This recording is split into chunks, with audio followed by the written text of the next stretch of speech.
Inscreva-se agora no canal. Seja bem-vindo a mais um vídeo do canal. Fomos Testemunhas de Jeová. The Brooklyn governing body in Brooklyn despre despărțirile avute loc între martorii de Jehova din Europa răsăriteană have they heard of the divisions into Eastern Europe în anii 60-70 in the period of 1960s and 70s, și despre suferințele lor pentru credință. and about their suffering for the faith. I think you might be surprised to realize that 99% of Jehovah's Witnesses or more, Poate te surprinde să știi că 99% sau mai mult, you started talking about these dates, 1948 and dacă 61, începi să vorbești despre acești ani de 60, de they would 70, say, what are you talking about? We've never heard anything like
mulțime a apărut deja în scenă și dacă Apocalipsa a început sau nu. do you think the great crowd has showed up already, and do you believe the Revelation book has started already? the Revelation book. Yeah, that's the prophecy. I think the book of Revelation was something like the book of Daniel. Cartea Apocalipsa este similar cu cartea lui Daniel. The major prophets like Isaiah and Jeremiah and Profeții Ezekiel principali ca și Isaia, have passed Ieremia off și the Ezechiel scene. au trecut de pe scenă. And there was a period of time, several centuries up until the appearing of Jesus Și urmează o Christ, perioadă de câteva secole până la Iisus Hristos, when there were none of those major prophets living. în care nu existau niciunul din acei profeți principali.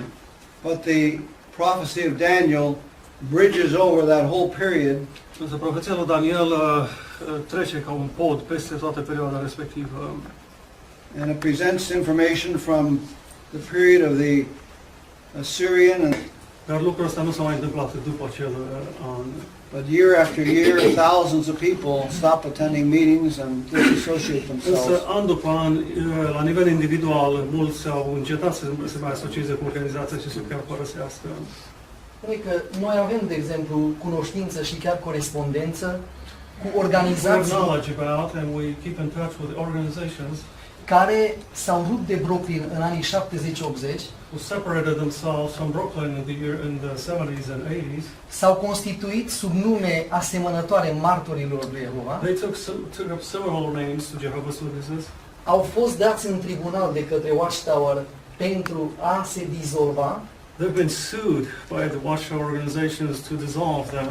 lucru care ne dă de înțeles că totuși există nu individual, ci grupuri mai mici sau mai mari care lucrează sub numele de martori. This makes us believe that there are many groups who, not only just individuals, who work under this name of Jehovah's Witnesses. Again, Din nou, that view is something acea here, viziune este doar aici. but you would, if you talk to witnesses in the United States, Canada, France, Germany, Dacă vorbești cu most of them oameni would din alte țări, Statele say Unite, that's the Canada, first time I'm hearing cei anything mai mulți like o să that. spune că e prima dată când aud așa ceva. E bine, noi scriem lor și ei nouă. Vreau It's să... good. We keep writing Da. to them and write to us. Așa, o întrebare care este de fapt foarte Question, scurtă, aș vrea. very short. Da? Poate chiar ultima acum. Ținând cont de faptul că eu am vorbit la telefon cu dânsul acum câțiva ani, Taking into account the fact that he spoke to you personally over the phone a few years ago, mi-a dat un răspuns la care aș vrea acum să confirme. you gave an Dânsul answer who would like confirmation now. mai are ceva în comun cu martorul Jehova? El este un martor al Jehova? Do you have anything in common today with the Jehovah's Witnesses? Are you still considering yourself one of Jehovah's Witnesses?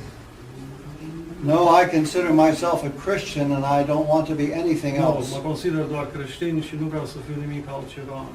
Am înțeles. Și ultima întrebare. Dacă știe că aici în sală sunt reprezentați a foarte multe grupuri, If you're aware of the fact that here in this hall there are representatives of many groups care s-au rupt dintre martorii lui Jehova who separated themselves from the Jehovah's și Witnesses, care nu colaborează sau nu se văd bine reciproc. who do not cooperate and don't view well each other. Care este mesajul lui? What would be your message? Ținând cont că Isus a fost martor,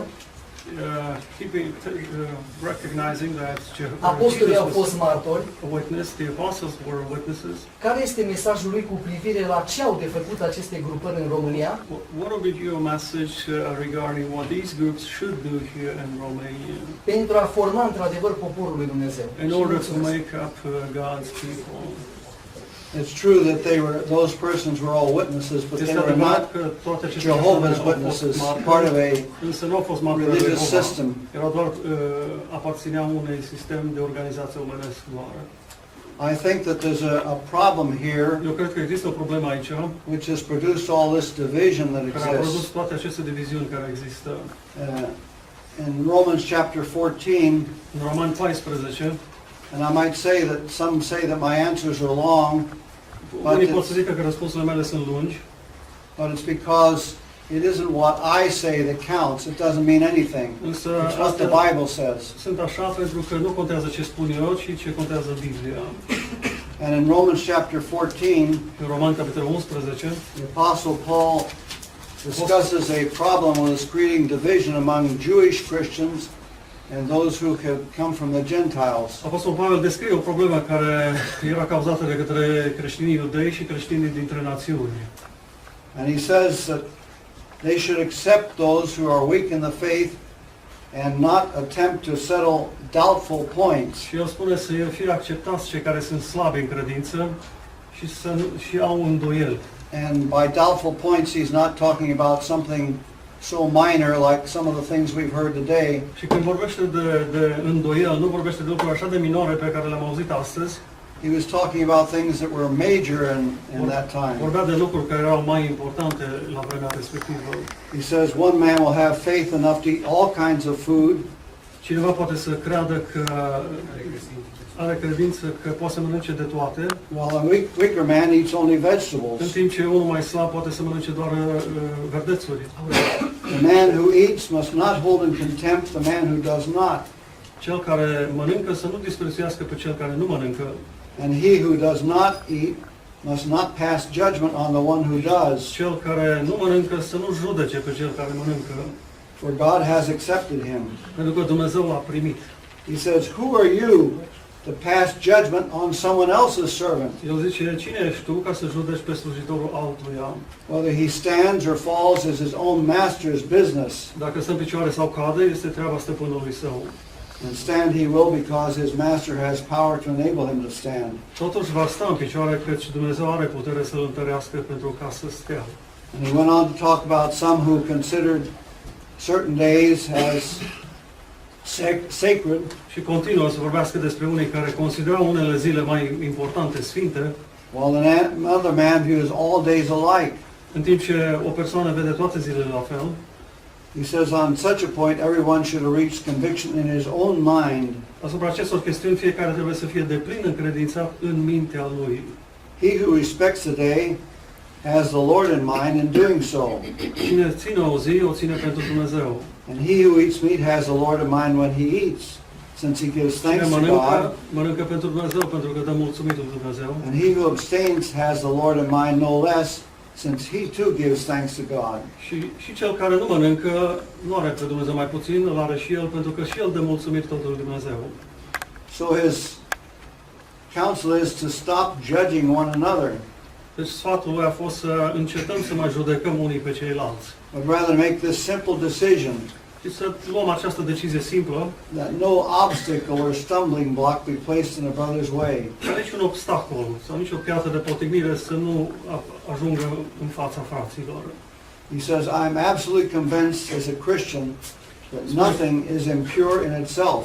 Spune că sunt absolut convins, ca și creștin, că nimic nu este necurat în sine, But if a man considers a particular thing impure, dar dacă cineva consideră un anumit lucru necurat, then to him it is impure. atunci pentru el este necurat. And so he goes on to say that everyone should be guided by his own conscience. Inscreva-se no canal, deixe o seu like, compartilhe o vídeo, faça a sua parte para ajudar outros.